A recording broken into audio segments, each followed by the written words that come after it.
I spent some time on the set of The Batman in Chicago this week. Jared Leto's Joker is back for Zack Snyder's Justice League, and Anthony Mackie is getting a little too big for sleeves.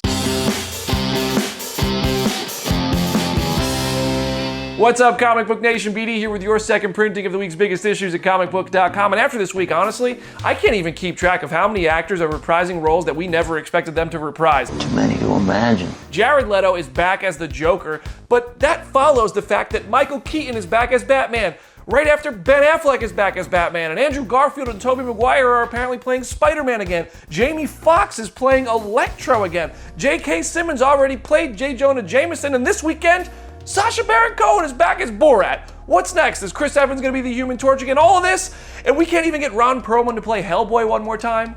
Excuse me?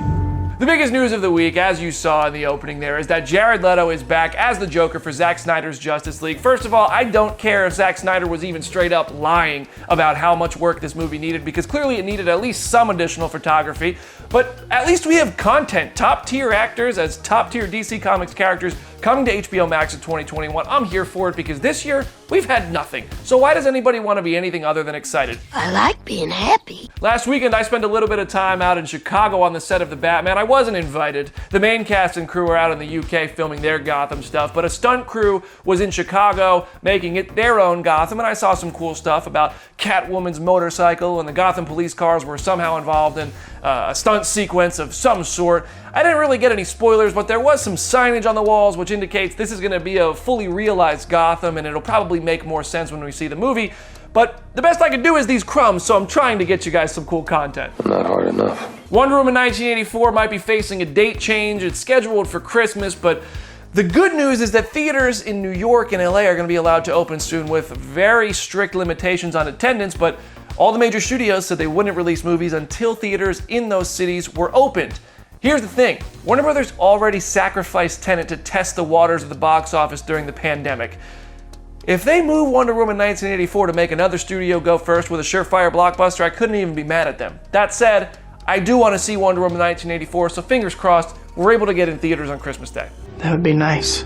On the Marvel side of things, Anthony Mackie is looking absolutely gigantic. I mean, I'm talking pain and gain size in some photos sniped of him on the set of The Falcon and the Winter Soldier. Captain America getting beefy. We love to see it. But also, more importantly, writer Derek Kolstad said on a podcast this week that this series is going to be dipping into some characters from the earliest Marvel movies. Now, what could that mean? We know Batroc is there. He had a really small role in Captain America the Winter Soldier. So we don't know who else that could be. I mean, could Justin Hammer get a return? Could Betty Ross finally get some due in the MCU? Or maybe that Vanity Fair reporter from Iron Man might get some redemption.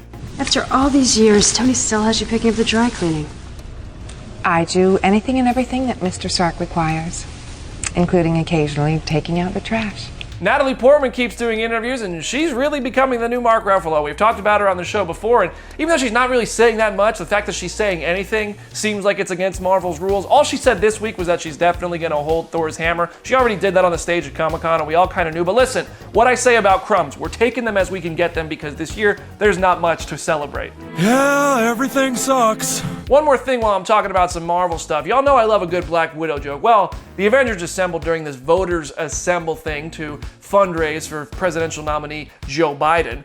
And Scarlett Johansson kind of might have noticed that I stopped making Black Widow jokes, and she was like, don't worry, Brandon. I'll make one for you. In the final battle against Thanos, who did T'Challa pass the gauntlet to? Was it Shuri? Spider-Man?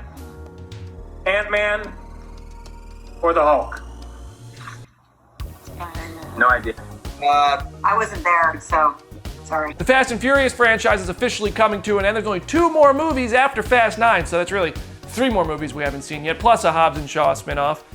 I don't know, I don't really think it's going to be the end, but Universal would be smart to let us think it's the end and then like 10 years later be like, oh, no, just kidding. Vin Diesel loves money. He's back as Dominic Toretto again, and so do we. Let's keep printing it. It's a smart play, and these movies make a lot of money. Just leave your logic at the door and go watch them because you can bet that before it's over, they're going to space. That's what it takes. We did get a new trailer for The Mandalorian during Monday Night Football. It was this big event that everybody got really excited for, and then it was a short trailer that didn't show us much at all. So we're not going to spend too much time on it, but by this time next week, we'll be talking about the first episode of The Mandalorian, so that's very exciting. This is the way. And finally, I do have to weigh in on the biggest controversy of the week. Social media went wild debating who was the worst Chris, but nobody was accurate because nobody said Daily Distraction host Chris Killian.